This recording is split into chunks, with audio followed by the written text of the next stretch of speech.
tout a commencé par vouloir remettre les anciens sur les vrais chemins. Mais aujourd'hui, il n'est pas au message du temps de la fin, il s'agit du pasteur Bill Desert. Vous allez suivre ça dans une vidéo où lui-même éclaire aux hommes qui lui aiment, qui sont sous son ministère et qui lui suivent. Vous allez suivre dans cette vidéo. C'est ainsi qu'après une conférence des ministres qui a été tenue à l'église des élus, le pasteur Paul Ndembo éclaire des choses, montre ces choses aux serviteurs de Dieu, croyants du message du temps de la fin, qu'ils soient en République démocratique du Congo ou ailleurs. C'est qu'on doit ne pas prendre à la légèreté et c'est qu'on doit laisser catégoriquement. C'est ce que vous allez suivre dans cette vidéo. Lui-même le parler. Bonjour et bienvenue très chers frères et sœurs, c'est Prince Kabangou, comme toujours au micro. Avant de continuer, les billets du concert célébration 20 ans de carrière de l'artiste musicien Patrice Moubiaï sont disponibles chez nous.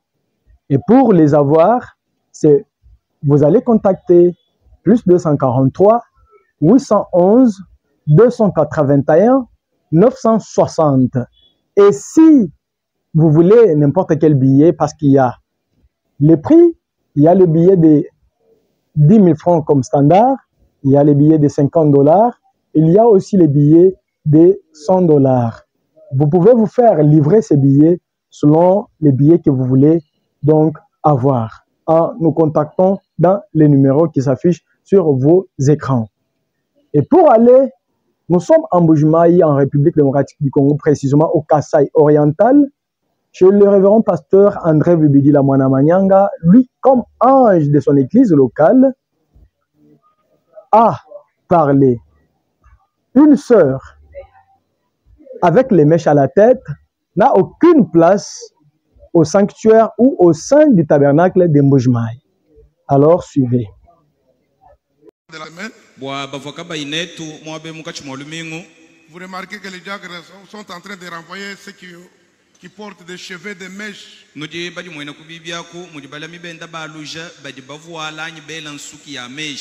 Oui, c'est l'ordre venant de notre surveillant général, le révérend André.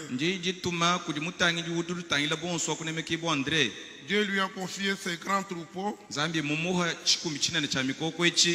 il veille avec la parole pour ne pas sortir de la ligne.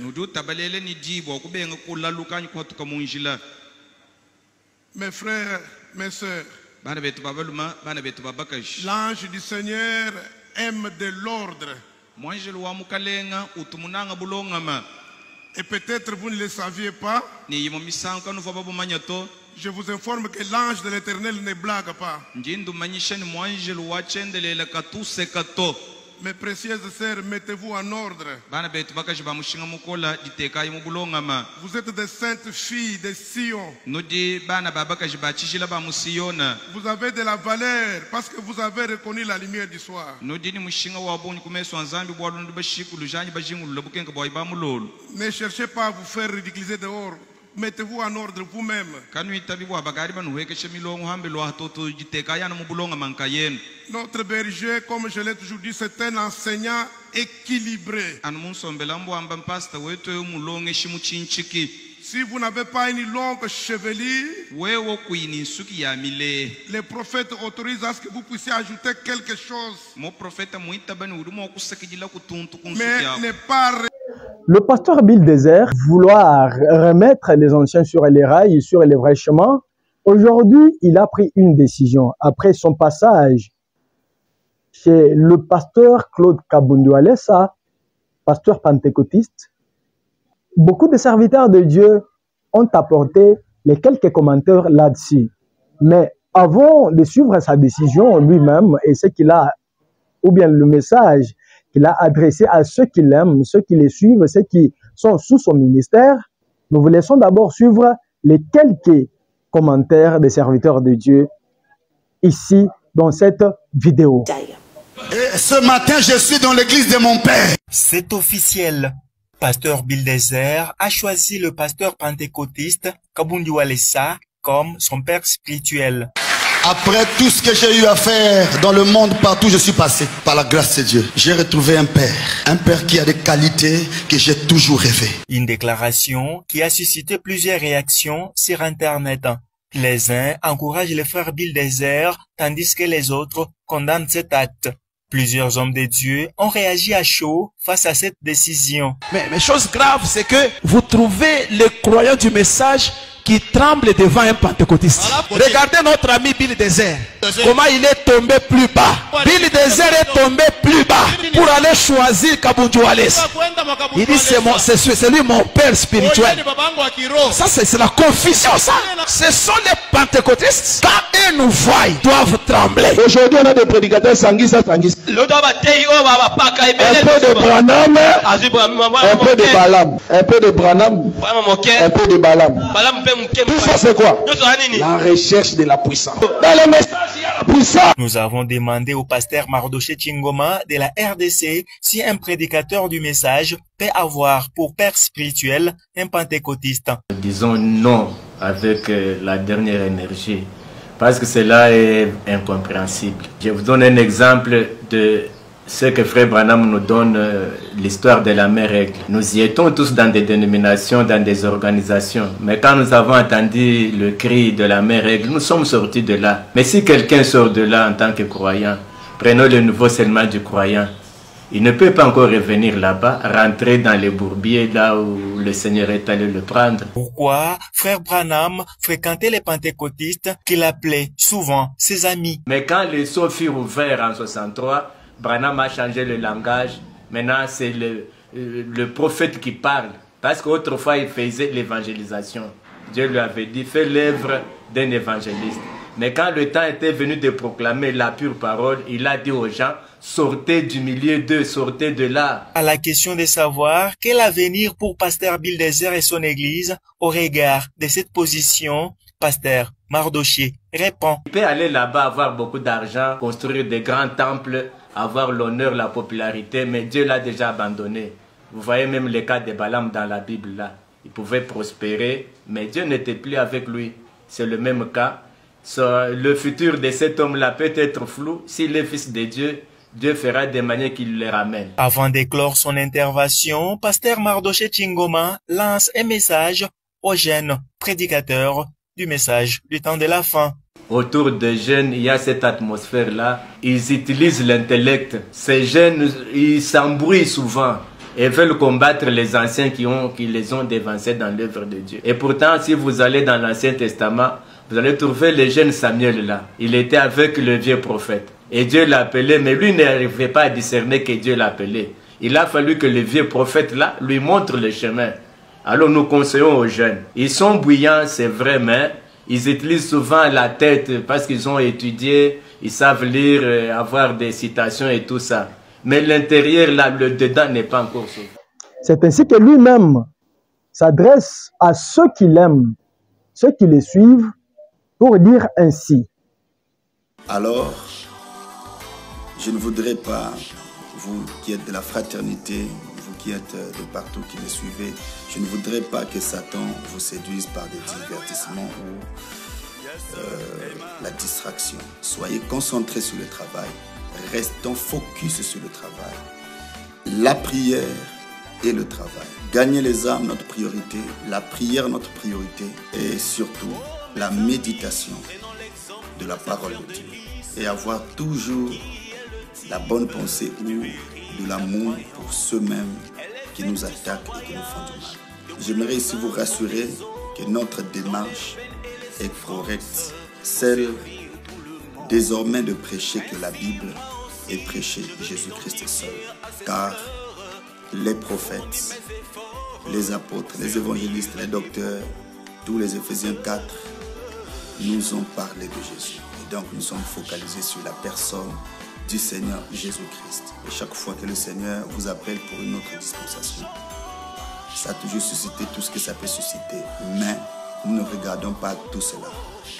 Nous avons décidé de rester fixés sur le travail. Alors, tous ceux qui sont avec moi, je ne voudrais pas entendre des débats engagés en mon nom ou des personnes qui commencent à répondre ça et là. On ne répond à personne, mais nous travaillons.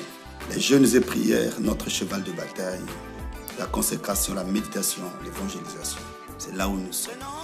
Et autre chose là, nous ne sommes pas dedans. Nous nous focalisons sur le travail.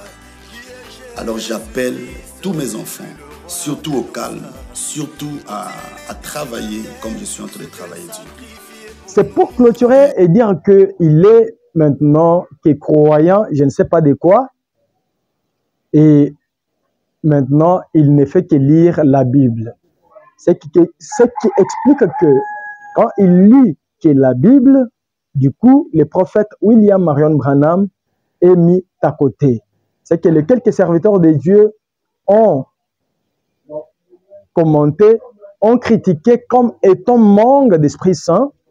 Ce qui a fait, c'est que donc le pasteur Bill Desert puisse quitter le message. Alors vous, que dites-vous dans les commentaires sur ce point et sur sa position, sur sa décision et son départ? C'est ainsi que le pasteur Paul Ndembo, après avoir écouté, après avoir suivi tous les 3 jours, si je ne m'abuse pas, de la conférence des ministres de Dieu de Kinshasa, tenue par le pasteur Kalumbu Kiseka, père et pasteur de l'église des élus, il a pris la parole, il a fait une mise au point pour dire aux serviteurs de Dieu ce qui suit. Une nouvelle expérience encore, et nous disons à Dieu merci pour le pasteur Kalumbu. Ceux qui ont manqué cela, entrez dans les réseaux sociaux, dans le YouTube, vérifiez, vous aurez cette nourriture-là. Donc, le message doit revenir à sa place. Au temps du soir, on n'a qu'un prophète qui est William Marion Branham. Révélation ne vient qu'au prophète, pas à un Éphésiens 4. Non, aucun pasteur n'a reçu la révélation au temps du soir. L'unique parole que nous devons prêcher, c'est le message. Et retournons dans le message. Tout ce que nous allons faire en parole, en acte et en action doit être le message du temps de la fin. Si ce n'est pas le message, arrêtez frère. C'est ça l'unique nourriture qui peut transformer l'épouse de Christ à ce temps de la fin. L'histoire dénominationnelle n'aura pas d'effet sur la vie de l'épouse de Christ aujourd'hui. Voilà pourquoi nous devons revenir sur le message, prêcher le message avec amour. J'étais en train de dire que tel que William Branham nous avait dit, avant que ce message ne vienne, les gens priaient dans des églises de réveil, dans n'importe quelle église qui existait. Mais Dieu avait vu que cette façon de prier, la parole qu'ils avaient, ne pouvait pas amener l'époux du temps de la fin à la perfection. C'est pourquoi il a envoyé le dernier message. Mais qu'est-ce que nous voyons aujourd'hui? Les gens commencent à mélanger le message avec des traductions là où il était. Parfois, il est dans une église de réveil, il amène cette histoire-là dans le message. Il était quelque part, il amène des traductions dans ce message, il amène des barrières, il veut régner autour des gens. Le nicolaïsme, il veut régner, alors que c'est Christ qui doit régner. Même dans une église du messager que je suis dans Vierge des Sages, je ne suis pas là pour régner, non. Je suis un serviteur. Je suis le serviteur des enfants de Dieu. Je ne vais pas appliquer le nicolaïsme. Vous voyez un pasteur, une brebis qui tremble devant lui. Non, non, non, ce n'est pas ça. Ça, c'est le nicolaïsme. Vous voyez un pasteur dont son épouse, c'est un officiel, un diacre, qui porte son sac. C'est où ça? C'est dans quelle église? Ce sont l'histoire d'église de réveil pentecôtiste. Dans le message, nous devons revenir à la parole. Voilà pourquoi cette inspiration, nous disons vraiment que Dieu bénisse l'ancien Kalumbu, qu'il lui accorde encore une longue vie, parce que ça a résolu beaucoup de choses. Ça a réveillé les serviteurs de Dieu, ceux qui vont prêcher le message sans le Saint-Esprit, ceux qui vont faire du n'importe quoi, des barrières. Ils peuvent facilement s'injurier, calomnier les gens, critiquer les gens. Il y a même des réseaux rien que pour injurier. C'est dommage. Une leçon à retenir, c'est beaucoup de gens, beaucoup de prédicateurs sont allés prêcher sans une expérience du baptême du Saint-Esprit. Parce qu'il sait lire, il s'est fait prédicateur. Et c'est ce qui crée beaucoup de dégâts. Parce que sans le Saint-Esprit, tu ne prêcheras pas le message du temps de la fin. Comme notre bonus, il y a des enfants de Dieu qui nous demandent, 1, de donner les informations. 2, il y en a ceux qui nous disent, il faut nous publier ou bien nous envoyer les messages d'édification. C'est-à-dire, comme on faisait beaucoup d'émissions dans les caractères ou donc sous forme d'édification. Si vous pouvez donc parcourir notre chaîne, vous allez voir. Alors vous, qu'est-ce que vous pouvez penser? Qu'est-ce que vous pensez là-dessus? Nous pouvons continuer à vous informer ou bien nous pouvons continuer à vous parvenir les émissions avec des hommes de Dieu qui contribuent à notre avancement, à notre connaissance, à notre croissance spirituelle. C'est à vous les claviers. Ainsi, très chers frères et sœurs, nous sommes à la fin de cette vidéo. Et si elle vous a plu, merci de vous abonner, d'activer la cloche de notification. N'oubliez pas de partager avec quiconque. Comme toujours, le message et sa mission restent toujours notre dose d'édification. Shalom.